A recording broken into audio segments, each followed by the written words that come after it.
ভারতের কিংবদন্তি সঙ্গীতশিল্পী আশা ভোসলে মারা গেছেন।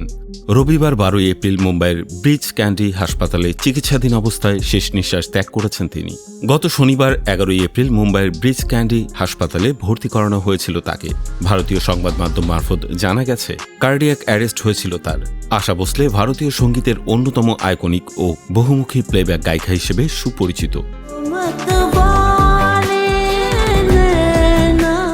8 দশকের বেশি দীর্ঘ ক্যারিয়ারে তিনি একাধিক ভারতীয় ভাষার পাশাপাশি বিভিন্ন বিদেশি ভাষাতেও হাজার হাজার গান রেকর্ড করেছেন।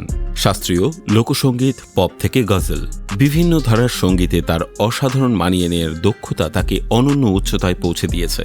গায়িকা আশা ভোসলে 1933 সালে সঙ্গীত অনুরাগী মঙ্গলেশকর পরিবারে জন্মগ্রহণ করেন। মাত্র 9 বছর বয়স থেকেই পেশাদার গান গাওয়া শুরু করেন তিনি। 1943 সালে চলচ্চিত্রে প্রথম গান রেকর্ড করার পর 1950-এর দশকেই বলিউডে নিজের শক্ত অবস্থান তৈরি করে নেন।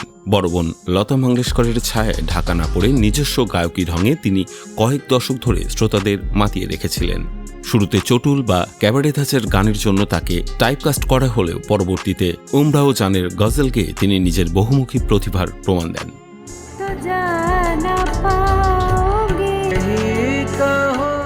দীর্ঘ ক্যারিয়ারে তিনি 7 বার ফিল্মফেয়ার সেরা নেপথ্য গায়িকার পুরস্কার এবং 2 বার জাতীয় চলচ্চিত্র পুরস্কার অর্জন করেন। উমরাও জান ছবির দিল চিসকে আহে এবং ইজাজত ছবির মেরা কুছ সনম গানের জন্য তিনি জাতীয় স্বীকৃতি লাভ করেন।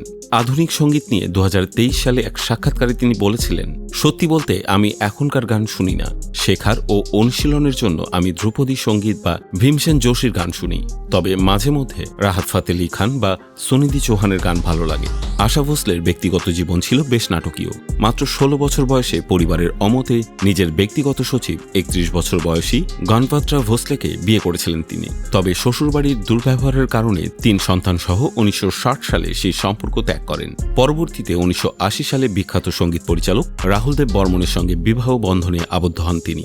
বর্মন পরিবারের প্রবল আপত্তি থাকলেও তাদের দীর্ঘদিনের প্রেম পরিণয়ে রূপ পায়। 1994 সালে আর.ডি. বর্মনের মৃত্যু পর্যন্ত তারা একসঙ্গেই ছিলেন।